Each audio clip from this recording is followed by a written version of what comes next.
सारी समस्या का हल श्री शिवाय। बारिश की वही बूंद गिरी तो बारिश की बूंद गिरते से ही मिट्टी में कीचड़ बना। बारिश की वही बूंद गिरी तो सीप में गिरते से ही मोती बना। मोती कब बना? जब वो सीप में गया। आप अपना कर्म करते करते, अपनी मेहनत करते करते, अपनी जागरूकता के साथ में खूब मेहनत करो, खूब परिश्रम करो और परिश्रम और मेहनत के साथ में शिव जी को एक लोटा जल चढ़ाते रहो तो एक दिन आप भी मोती बन जाओगे, एक दिन आप भी श्रेष्ठ बन जाओगे, अपने जीवन को सार्थक। बूंद वही, जल वही, कहाँ गया ये उसके लिए।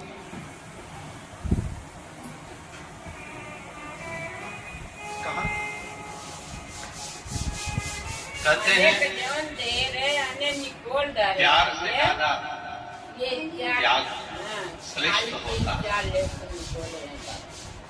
किसी ने कहा है कि प्यार से ज्यादा त्याग श्रेष्ठ होता है, सुंदरता से ज्यादा चरित्र श्रेष्ठ होता है, धन से ज्यादा समर्पण श्रेष्ठ होता है और पूजन से ज्यादा भाव श्रेष्ठ होता है। शिव को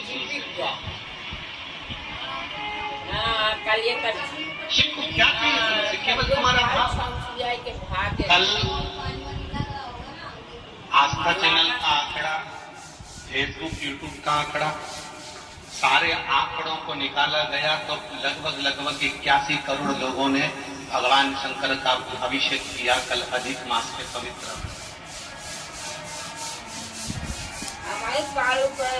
जरा विचार करिएगा, शाम को 7 बजे जब 81 करोड़ लोग अपने अपने घरों में अपने बच्चे, अपनी पत्नी, अपने परिवार के साथ एक घर में अगर अभिषेक हो रहा था तो 4 लोग, 5 लोग, 2 लोग, 3 लोग, 8 लोग या परिवार के सब सदस्य बैठे थे। अगर ये सारा आंकड़ा निकाला जाए तो 81 करोड़ लोग एक साथ में बैठकर अभिषेक कर रहे थे। अब वो 81 करोड़ लोग एक साथ में बैठकर जब भगवान शंकर को अभिषेक करते हैं, पूजन करते हैं, अर्चना करते हैं तो जरा विचार करिएगा कि हमारी सृष्टि का वैसे ही आनंद प्राप्त हो जाए और सब कर मिल जाए।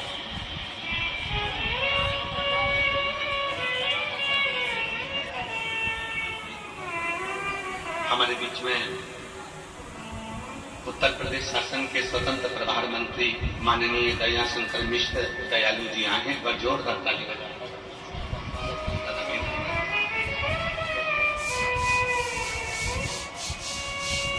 एक बार जोरदार करतल करते हुए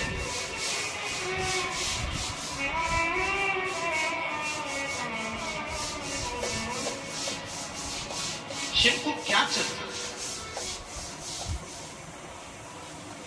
अब किसी को पूजन करते समय किसी के पास में पानी था, किसी के पास में फूल था, किसी के पास में जल था, किसी के पास में दूध था, किसी के पास में दही था, किसी के पास में केवल 11 चावल के दाने थे, किसी के पास कनेर का फूल था, किसी के पास समी का पत्ता था, किसी के पास बेलपत्री थी।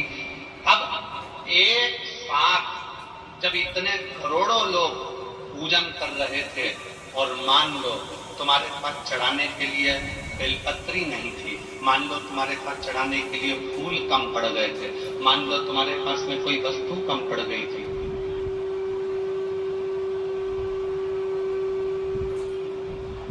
मान लो तुम्हारे पास में कोई वस्तु कम पड़ गई थी, कोई फूल कम पड़ गए थे, कोई सामग्री कम पड़ गई थी, तो भी टेंशन लेने की जरूरत नहीं है। तुमने भाव से पार्थिव शिवलिंग बनाया, भाव से तुमने पूजन करना प्रारंभ करी तो भाव से भोलेनाथ बीज गए और भाव से तुम्हें वर प्रदान।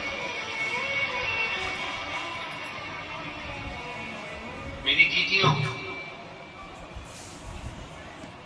जब भी पार्थिव शिवलिंग का पूजन हो, भले तुम्हारे पास चढ़ाने के लिए कुछ नहीं हो तो भी जो समय तुमको बताया जाए उस समय पर अगर मिट्टी का शिवलिंग बनाकर केवल बैठ गई ना लोटा भर के जल लेकर, चावल का दाना लेकर, भले कुछ भी नहीं, और टीवी पर आप देख रही हो, मोबाइल पर आप देख रही हो, पंडित जी कह रहे ये चढ़ाओ, नहीं है चावल उठाकर चढ़ा दो। पंडित जी ने कहा ये चढ़ाओ, नहीं है चावल उठाकर चढ़ा दो। पंडित जी ने कहा ये चढ़ाओ, चावल उठाकर चढ़ा दो। और जब अभिषेक हो उस समय पर लोटे में जो जल है धीरे धीरे धीरे धीरे बाबा को चढ़ा दो। ये मत सोचना कि मेरे पास ये वस्तु नहीं है, मेरे पास ये सामान नहीं है, मैं दिया लगाना भूल गई, मैं दीपक लगाना भूल गई, मैं धूपबत्ती जलाना भूल गई, मैं ये सामान भूल गई, मैं ये कार्य भूल गई। ना ना ना, ये कभी मत सोचो। तुम तो बस केवल अगर कुछ भी नहीं है तो चावल का दाना, बेलपत्र, कनेर का फूल लेकर, जल लेकर भी बैठ गई। और हमारे घर में अगर पार्थिव लिंग बना है तो उसका फल तो मेरा भोलेनाथ देता ही देता।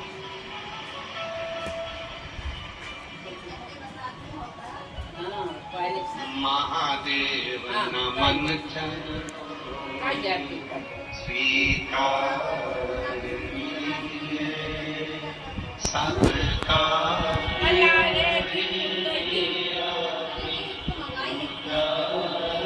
अरे